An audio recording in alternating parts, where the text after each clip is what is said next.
Morella d'Edgar Allan Poe. Lui-même par lui-même, avec lui-même, homogène éternel.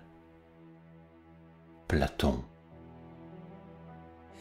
Ce que j'éprouvais relativement à mon ami Morella était une profonde mais très singulière affection. Ayant fait sa connaissance par hasard il y a nombre d'années, mon âme, dès notre première rencontre, brûla de feux qu'elle n'avait jamais connus, mais ces feux n'étaient point ceux d'Éros, et ce fut pour mon esprit un amer tourment que la conviction croissante que je ne pourrais jamais définir leur caractère insolite, ni régulariser leur intensité errante. Cependant, nous nous convînmes, et la destinée nous fit nous unir à l'autel. Jamais je ne parlais de passion, jamais je ne songeais à l'amour. Néanmoins, elle fuyait la société, et s'attachant à moi seul, elle me rendit heureux. Être étonné, c'est un bonheur, et rêver, n'est-ce pas un bonheur aussi? L'érudition de Morella était profonde. Comme j'espère le montrer, ses talents n'étaient pas d'un ordre secondaire. La puissance de son esprit était gigantesque. Je le sentis, et dans mainte occasion, je devins son écolier. Toutefois, je m'aperçus bientôt que Morella, en raison de son éducation faite à Presbourg, étalait devant moi bon nombre de ces récits mystiques qui sont généralement considérés comme l'écume de la première littérature allemande. Ces livres, pour des raisons que je ne pouvais concevoir, faisaient son étude constante et favorite, et si, avec le temps, ils devinrent aussi la mienne, il ne faut attribuer cela qu'à la simple mais très efficace influence de l'habitude et de l'exemple. En toutes ces choses, si je ne me trompe, ma raison n'avait presque rien à faire.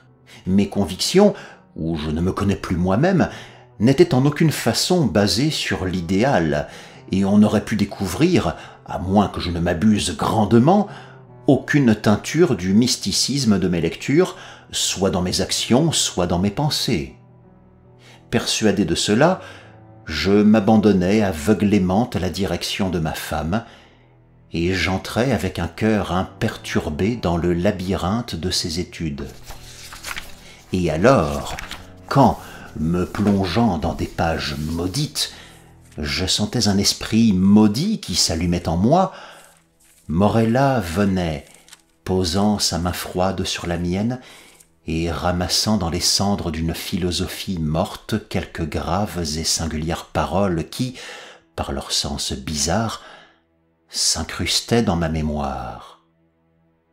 Et alors, pendant des heures, je m'étendais, rêveur, à son côté, et je me plongeais dans la musique de sa voix, jusqu'à ce que cette mélodie à la longue s'infectât de terreur, et une ombre tombait sur mon âme, et je devenais pâle, et je frissonnais intérieurement à ces sons trop extraterrestres.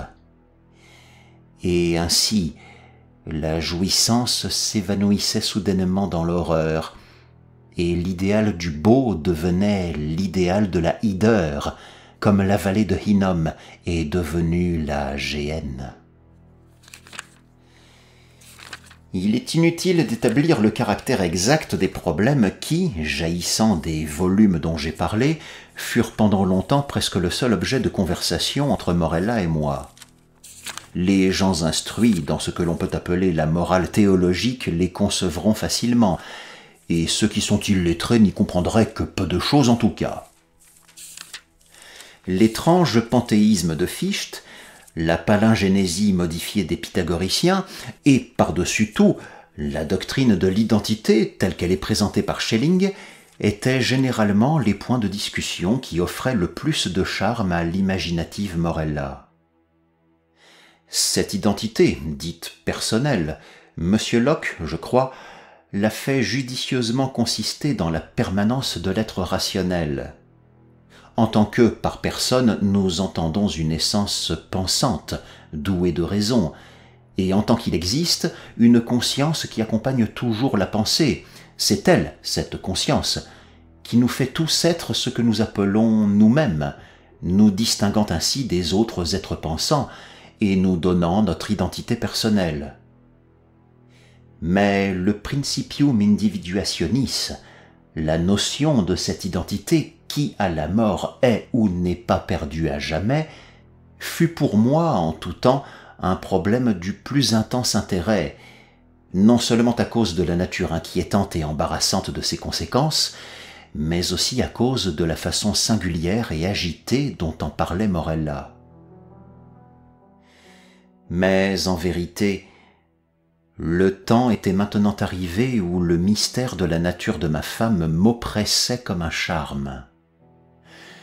Je ne pouvais plus supporter l'attouchement de ses doigts pâles, ni le timbre profond de sa parole musicale, ni l'éclat de ses yeux mélancoliques.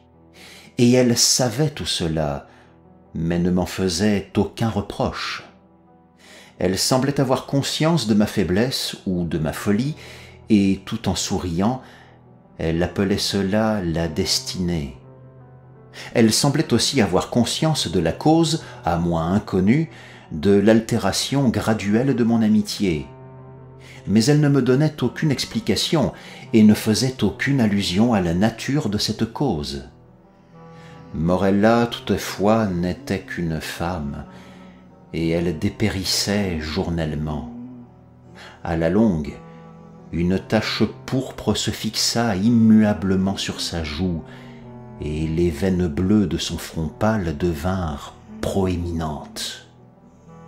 Et ma nature se fondait parfois en pitié, mais un moment après, je rencontrais l'éclair de ses yeux chargés de pensées, et alors mon âme se trouvait mal, et éprouvait le vertige de celui dont le regard a plongé dans quelque lugubre et insondable abîme. Dirais-je que j'aspirais, avec un désir intense et dévorant, au moment de la mort de Morella? Cela fut ainsi, mais le fragile esprit se cramponna à son habitacle d'argile pendant bien des jours, bien des semaines et bien des mois fastidieux, si bien qu'à la fin mes nerfs torturés remportèrent la victoire sur ma raison, et je devins furieux de tous ces retards, et avec un cœur de démon je maudis les jours, et les heures et les minutes amères qui semblaient s'allonger et s'allonger sans cesse, à mesure que sa noble vie déclinait, comme les ombres dans l'agonie du jour. Mais un soir d'automne, comme l'air dormait immobile dans le ciel, Morella m'appela à son chevet. Il y avait un voile de brume sur toute la terre, et un chaud embrasement sur les eaux, et à voir les splendeurs d'octobre dans le feuillage de la forêt, on eût dit qu'un bel arc-en-ciel s'était laissé choir du firmament. « Voici le jour des jours », dit-elle quand j'approchais, « le plus beau des jours pour vivre ou pour mourir. C'est un beau jour pour les fils de la terre et de la vie. Ah, plus beau encore pour les filles du ciel et de la mort. » Je baisai son front, et elle continua. « Je vais mourir, cependant je vivrai. Morella, ils n'ont jamais été ces jours où il t'aurait été permis de m'aimer. Mais celle que dans la vie tu abhorras, dans la mort tu l'adoreras. Morella, je te répète que je vais mourir, mais en moi est un gage de cette affection. Ah, quelle mince affection que tu as éprouvée pour moi, Morella.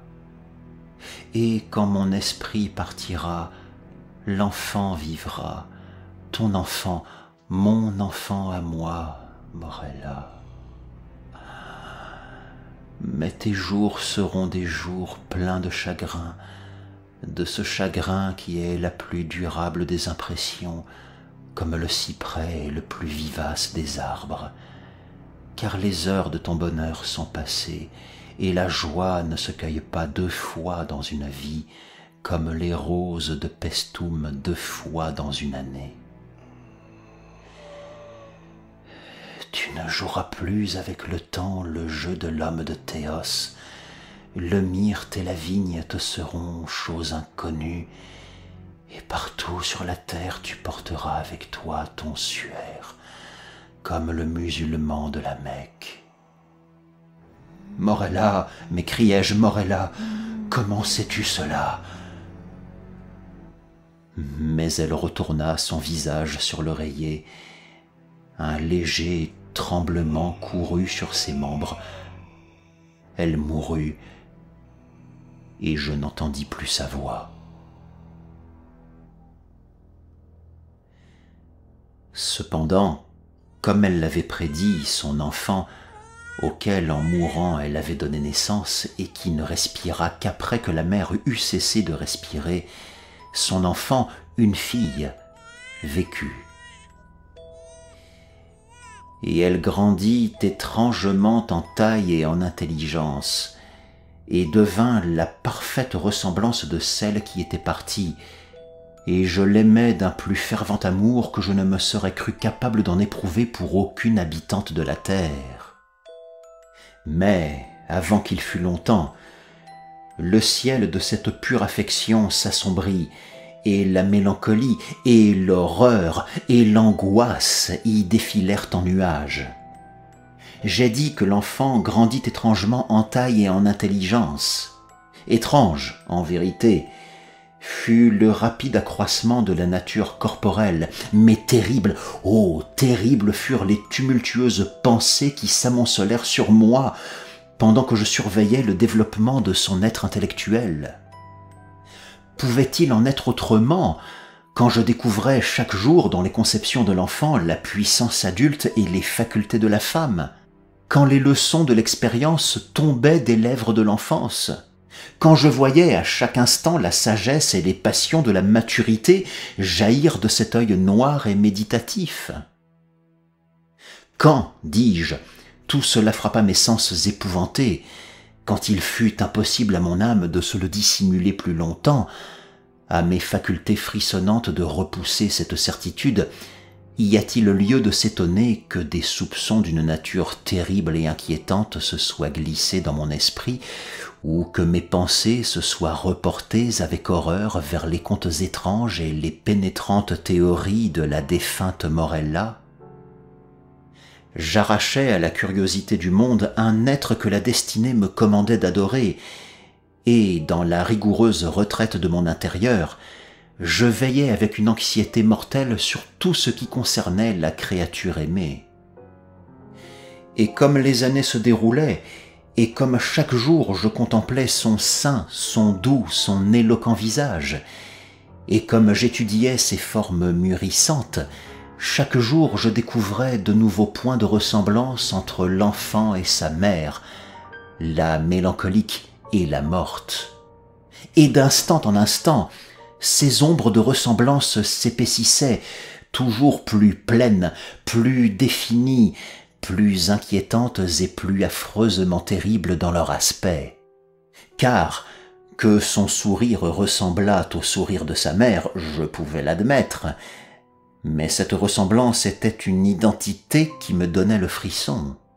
Que ses yeux ressemblassent à ceux de Morella, je devais le supporter, mais aussi il pénétrait trop souvent dans les profondeurs de mon âme avec l'étrange et intense pensée de Morella elle-même.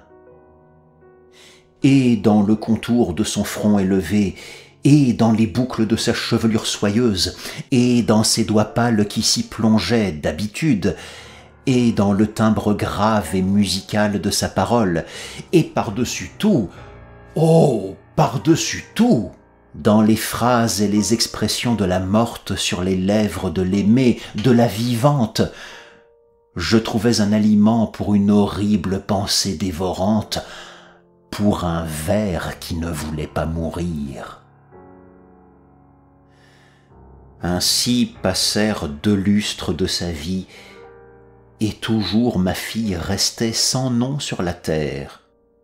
Mon enfant et mon amour étaient les appellations habituellement dictées par l'affection paternelle, et la sévère réclusion de son existence s'opposait à toute autre relation. Le nom de Morella était mort avec elle. De la mère, je n'avais jamais parlé à la fille. Il m'était impossible d'en parler. En réalité, durant la brève période de son existence, cette dernière n'avait reçu aucune impression du monde extérieur, excepté celle qui avait pu lui être fournie dans les étroites limites de sa retraite. À la longue, cependant, la cérémonie du baptême s'offrit à mon esprit, dans cet état d'énervation et d'agitation, comme l'heureuse délivrance des terreurs de ma destinée. Et aux fonds baptismaux, j'hésitais sur le choix d'un nom. Et une foule d'épithètes de sagesse et de beauté, de noms tirés des temps anciens et modernes de mon pays et des pays étrangers, vint se presser sur mes lèvres, et une multitude d'appellations charmantes de noblesse, de bonheur et de bonté. Qui m'inspira donc alors d'agiter le souvenir de la morte enterrée? Quel démon me poussa à soupirer un son dont le simple souvenir faisait toujours refluer mon sang par torrents des tempes au cœur? Quel méchant esprit parla du fond des abîmes de mon âme quand, sous ces voûtes obscures et dans le silence de la nuit, je chuchotais dans l'oreille du saint homme les syllabes « Morella ». Quel être, plus que démon, convulsa les traits de mon enfant et les couvrit des teintes de la mort quand, tressaillant à ce son à peine perceptible, elle tourna ses yeux limpides du sol vers le ciel et, tombant prosternée sur les dalles noires de notre caveau de famille, répondit « Me voilà ». Ces simples mots tombèrent distincts, froidement, tranquillement distincts, dans mon oreille, et de là, comme du plomb fondu, roulèrent en sifflant dans ma cervelle. Les années peuvent passer, mais le souvenir de cet instant, jamais. Ah, les fleurs et la vigne n'étaient pas chose inconnue pour moi, mais l'aconite et le cyprès m'ombragèrent nuit et jour. Et je perdis tout sentiment du temps et des lieux, et les étoiles de ma destinée disparurent du ciel, et dès lors la terre devint ténébreuse, et toutes les figures terrestres passèrent près de moi comme des ombres voltigeantes, et parmi elles je n'en voyais qu'une, Morella. Les vents du firmament ne soupiraient qu'un son à mes oreilles, et le clapotement de la mer murmurait incessamment « Morella ». Mais elle mourut, et de mes propres mains, je la portai à sa tombe, et je ris d'un amer et long rire quand, dans le caveau où je déposai la seconde, je ne découvris aucune trace de la première, Morella.